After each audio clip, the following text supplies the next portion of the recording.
जी, तो अगर आप एक कपल हैं और आप कंसीव करना चाह रहे हैं, लेकिन कई अरसों से आप कोशिश में हैं, मुख्तलिफ ट्रीटमेंट्स करवा रहे हैं, लेकिन आप कंसीव नहीं कर पा रहे हैं, आपके घर औलाद नहीं है, आप बेऔलादी का शिकार हैं, तो आज का ये टॉपिक, बल्कि ये आज की एक अहम सीरीज़ जो है, ये आपके नाम पे है।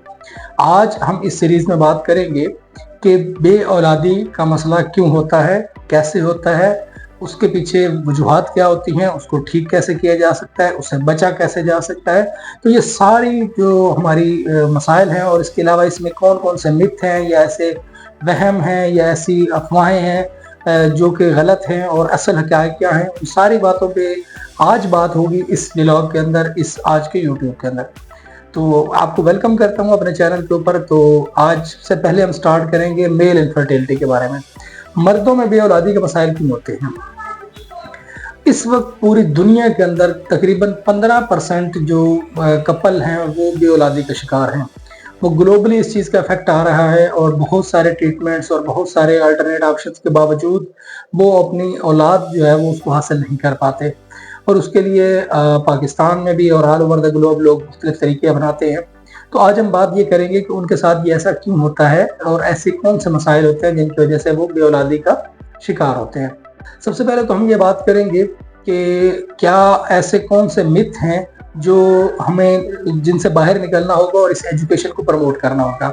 सबसे पहला मिथ ये बताया जाता है कि अगर किसी जोड़े, किसी कपल की औलाद नहीं हो रही, तो उसमें उसकी बीवी का कसूर है, औरत का कसूर है, मर्द का उसमें कसूर नहीं है। ये बहुत बड़ा मिथ है, इससे हमें बाहर निकलना होगा। एक्चुअली 50% जो रोल है वो मर्द का ही है।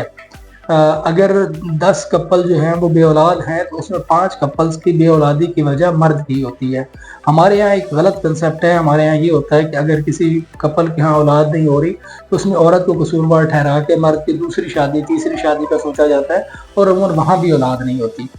दूसरा सबसे बड़ा जो मिथ होता है वो ये होता है कि जो मर्द है, अगर वो बेड में अच्छा है, अगर उसकी इरेक्शन होती है और वो हक़ ज़ौजियत जो है वो सही से अदा कर पा रहा है, तो इसका मतलब ये है कि उसमें मसला नहीं है और वो फर्टाइल भी है, उससे औलाद भी हो सकती है। ऐसा हरगिज़ नहीं है।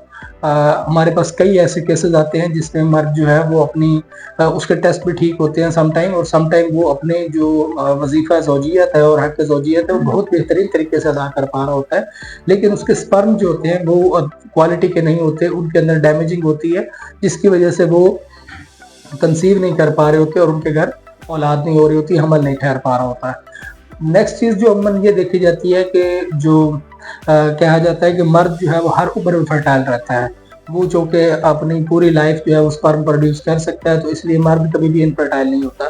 ये भी एक बहुत बड़ा मिथ है। इसमें हकीकत ये है कि मर्द की जैसे-जैसे उम्र कम होती है, अगरचे उसकी स्पर्म प्रोडक्शन होती रहती है, लेकिन उसके साथ-साथ स्पर्म की क्वालिटी और क्वांटिटी दोनों बैडली मुतासर होती हैं, जिसकी वजह से फर्टिलिटी के चांसेस कम हो सकते हैं। अगली चीज़ ये एक और मिथ ये होता है कि जो लाइफ़स्टाइल है उसके साथ हमारी चीज़ें, जो सेक्सुअल लाइफ़ है उसके ऊपर इम्पैक्ट नहीं आता। ऐसा बिल्कुल नहीं है, बल्कि अगर हम अच्छी डाइट लेते हैं, एक्सरसाइज करते हैं, स्ट्रेस कम लेते हैं, अल्कोहल की टोबैको की कंजप्शन नहीं करते, तो उससे हमारी जो स्पर्म क्वालिटी है वो बेहतर होती है और हमारी सेक्सुअल लाइफ जो है वो और अच्छी होती है। इसके अलावा एक सबसे और आखिरी मिथ जो है वो ये कहते हैं कि अगर बेऔलादी किसी कपल में है तो वो ठीक नहीं होती, क्योंकि फलां को भी थी, उन्होंने इतना अरसा इलाज करवाया नहीं ठीक हुए, फलां को भी थी, उसको इतना अरसा इलाज करवाया वो नहीं ठीक हुए। आप सिर्फ वो देख रहे होते हैं, लेकिन कई ऐसे हज़ारों कपल ऐसे होते हैं जिनमें ये मसाइल होते हैं, लेकिन वो ठीक होके कंसीव भी कर जाते हैं और उनको अल्लाह ताला जो है वो शिफा बख्शते हैं और उनको औलाद हो जाती है। तो लिहाजा ये हमारा बिल्कुल एक ईमान होना चाहिए कि अल्लाह ने ऐसी कोई बीमारी नहीं बनाई जिसकी कोई शिफा ना हो, तो ये बेऔलादी जो है ये ट्रीटेबल है।